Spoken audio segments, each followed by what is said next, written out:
Back on the morning brew, and it's a Monday for everybody, but that's okay. It's nice to be here with you, though. Yeah. It takes the sting out of Monday. Thank you.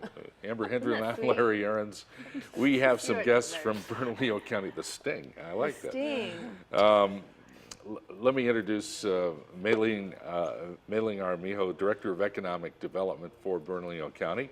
And you brought along County Commissioner Lonnie Talbert. I know. Wow. I know. Lonnie, good to see you again. Good morning, Larry. Always a pleasure. Yeah, Thank thank you for you. having me again. Good morning, Amber. Good nice to morning. meet you. Great to meet you, too.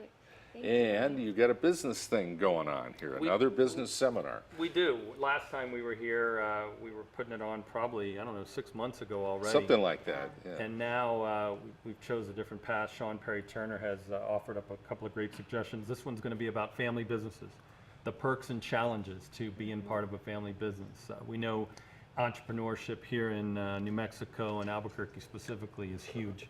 And a lot of those are started by family members or taken over by family members. And a lot of people think, oh, wow, I'm part of the family. Let me be part of the family business. It's going to be easy.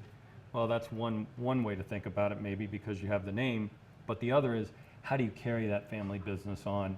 How do you become a part of it and really set a legacy? And so we've got an all-star lineup of people who have started family businesses, taken over family businesses, and actually a gentleman who helps a family business understand what you want to do if you need to sell that family business, which is really critical at some point. Wow. When you think about it, there's a lot of family businesses. There are. They do very well here in New Uh-huh, Mexico, they too. do. Especially restaurants. Especially. And banks. Yeah. Well, and we have the CEO of the bank that I work for, Southwest Capital Bank, Greg Levinson. The bank itself, Southwest Capital Bank, started in 1890. His family's been the controlling member since 1969. He's the third generation. He's set it up that he wants there to be a fourth generation with his kids. Right. And so really carrying on that legacy. But not every family business goes that route. Some decide, hey, maybe one generation doesn't want to be a part of it. But it's important, and so we have a gentleman named Adam Sapella who works for Charles Stevens, who will talk about how you can actually prepare your family business to be sold so that you can take something out of that business for retirement. A lot of times a family business, you know, they think, oh, it'll keep perpetuating itself. Well, there has to be an exit strategy at some point in order to take that money out and do something with it. And that's what Adam's going to be there to talk a little bit about. I'd like to ask you, Mayling, from just the 30,000-foot view, why does Bernalillo County concern itself with economic development the way they do? Well, we, from a 30,000, it's just important. Just Yeah. at the end of the day, we have to be able to contribute to what our constituents and community are doing.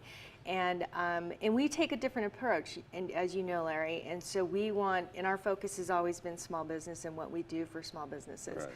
And what's great is we have 5 commissioners who all kind of take their own perspective to it, but at the same time want to do something. And so we're able to work with them individually and kind of bring out what their type of individual programming is going to be. And what is great about Commissioner Talbert, and not because you're here, but what is great about Commissioner Talbert is that he's very open to different ideas, but also he brings his own business perspective to it. Sure. And so it really adds value to just our programming, how we present to different community members and program.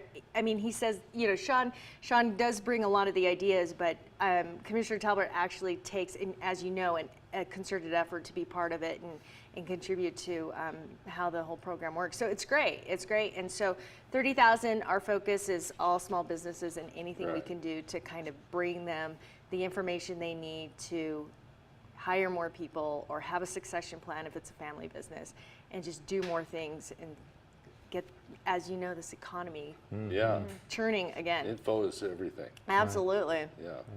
Commissioner, what are some of the unique challenges that face a family business?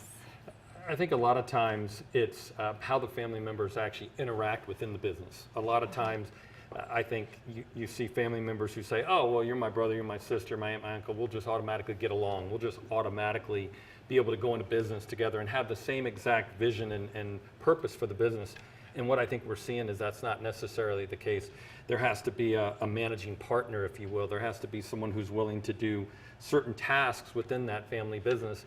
And a lot of times, if a son or daughter comes to work for their father or mother, There's what are the challenges of those employees who work with them who aren't a member of the family? How are they treated?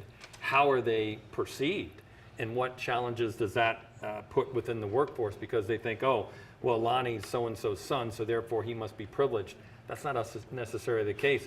Sometimes it's the other end of the spectrum where they actually have to do all the most worst jobs and have to move their way up. To prove and themselves. So, exactly. And so then that family member says, well, God, Dad, why do I have to do that?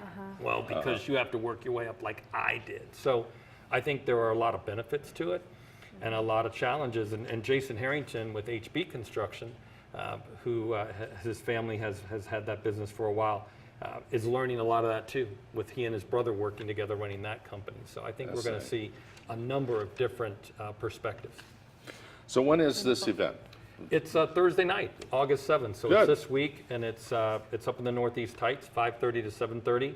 So we'll have a sign-up period. We'll have a little a program period, and then a networking period afterwards. So, and then the final guest, Mario Borgos from the Borgos Group, LLC. Yeah, I know Mario, great guy. Yeah, so he's done a lot of things, junior achievement, a lot of things in our community, and now he's part of a family business with his brother. So Yeah. I think there's going to be a lot of neat things to talk about. And it's a free event. Always free, always free. You know, the county, as Mayling mentioned, our focus is to help really small businesses create jobs. We need to create jobs in this economy. I'm reading the same Albuquerque Business First as you had your Yeah. first guest on, as everyone else. We're stagnant. We're not going anywhere. It's seminars like Yeah, this yeah. that are going to help. Good. Definitely. Thanks for putting it on. Absolutely. Thank you. Mayling, Thanks always for having us. come back and see us anytime. Thank you, okay? Larry. And you bring Lonnie too. I'll Okay. see what. Happy anytime you'll have it. Nice to meet you. Mayling Nice to meet you Armijo, too. Economic Development, Bernalillo County, and Commissioner Lonnie Talbert with Bernalillo County, all here on the Morning Brew. We're going to move to the couch. We'll be right back after this.